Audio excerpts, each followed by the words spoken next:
Hi friends, welcome to Salem Padma சமையல். இன்றைக்கி நம்ம என்ன பார்க்க போகிறோம்னா ஒரு குயிக்கான ஸ்வீட் டிஷ் தாங்க. அது எங்கள் ஊர் ரொம்ப ஃபேமஸுங்க. சொய்யான்னு சொல்லுவோம், ஒரு சில ஊரில் வந்து சுகின்னு சுழின்னு சொல்லுவாங்க. அது பார்த்திங்கன்னா 1 கப்பு கடலைப்பருப்பு வந்து ஈஸியாக செஞ்சிடலாங்க. வாங்க போய் பார்க்கலாம். அதுக்கு முன்னாடி நம்ம சேனல் இப்போ தான் புதுசாக பார்க்குறீங்கன்னா மறக்காமல் சப்ஸ்கிரைப் பண்ணிக்கோங்க, பக்கத்தில் இருக்கிற பெல் பட்டனையும் அழுத்திக்கோங்க. இப்போ பாருங்கள், நம்ம இந்த சையான் செய்யறதுக்கு நான் வந்து இந்த கடலைப்பருப்பு வந்து இந்த மாதிரி 1 கப் அளவுக்கு எடுத்து வச்சுருக்கேன்.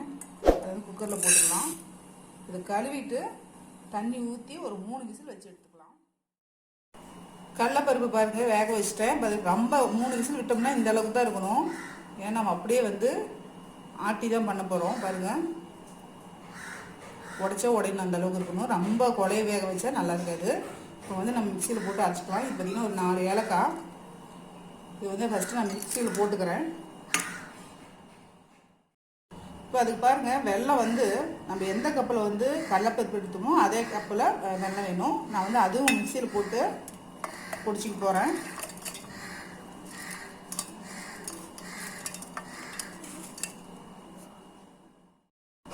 பாருங்கள், நான் வெல்லம் அரைச்சி வந்துட்டேன், தனியாக ஒரு பவுலில் கொட்டிட்டேன். இப்போ வந்து இந்த கடலைப்பருப்பை வந்து கொஞ்சம் கொஞ்சமாக போட்டு சுற்றிக்கலாம். பாருங்க, கொஞ்சம் வந்து நான் கடலைப்பருப்பு அரைச்சிருக்கேன். இப்போ வந்து அரைச்ச இந்த வெல்லத்தை கொஞ்சம் போட்டு ஒரு சுற்றிக்கலாம். இப்போ பாருங்கள், வெல்லமும் கடலைப்பருப்பும் அரைச்ச இந்த மாதிரி வரும். இந்த மாதிரி மீதி இருக்கிற பருப்பையும் வெல்லத்தையும் அரைச்சி எடுத்துக்கலாம். இப்போ பாருங்கள், இந்த மாவு வந்து வெல்லமும் பருப்பும் இந்த மாதிரி அரைச்சிட்டு வந்துட்டேன். இப்போ வந்து நம்ம தேங்காய் துருவல் போட்டுக்கலாம். இது பார்த்திங்கன்னா 1/4 மூடி தேங்காய் வெல்லம் போட்டு பேசிக்கலாம்.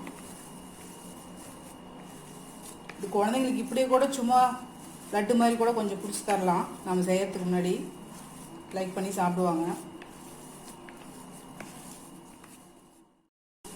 இப்போ வந்து உருண்டை இந்த மாதிரி பிடிச்சிக்கலாம். நமக்கு எந்த சைஸ் வேணுமோ அந்த மாதிரி சைஸ் பிடிச்சிக்கலாம். நான் வந்து இந்த மீடியம் சைஸ் பிடிச்சிருக்கேன் லட்டு மாதிரி.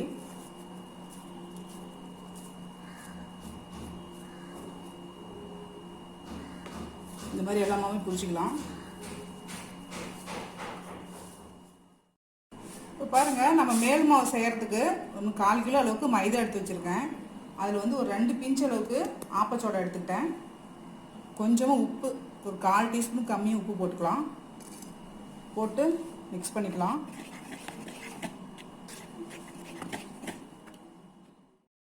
இப்போ தண்ணி கொஞ்சமாக ஊற்றி மிக்ஸ் பண்ணிக்கலாம்.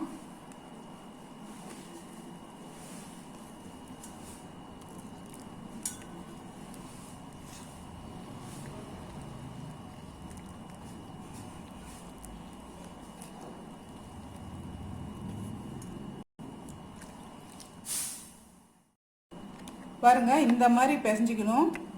மாவு ரொம்ப தண்ணியாகவும் இருக்கக்கூடாது, திக்காகவும் இருக்கக்கூடாது. அப்போ தான் வந்து கரெக்டாக அந்த உருண்டையில் ஒட்டி வரும். இந்த மாதிரி மிக்ஸ் பண்ணிக்கிட்டு இது எப்படி போடணுன்னா, இந்த மாதிரி ஒரு உருண்டை எடுத்துகிட்டு இந்த மாதிரி ஸ்பூனில் வச்சுட்டு போட்டிங்கன்னா இந்த மாதிரி எடுத்து ஆயிலில் போட்டுன்னு வைங்களேன், ஈஸியாக போகும், கையிலையும் நமக்கு ஒட்டாது.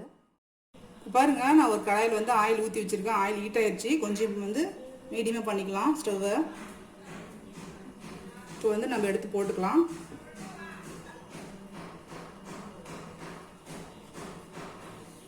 இந்த மாதிரி போடுறது தான் ரொம்ப ஈஸியாக செஞ்சிடலாங்க இந்த ஸ்வீட்டு.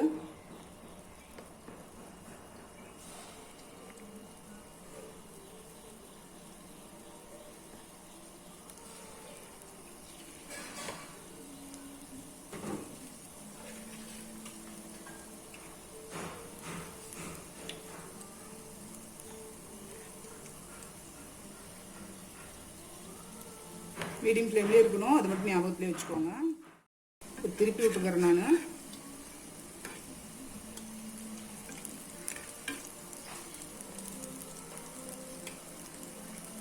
இது வந்து ரொம்பலாம் கோல்டன் கலர் வராதுங்க, கொஞ்சம் ஒயிட்டாக தான் இருக்கும். இப்போ பாருங்கள், ரெடி ஆயிடுச்சு. சுட சுட நம்ம சொய்யா ரெடிங்க.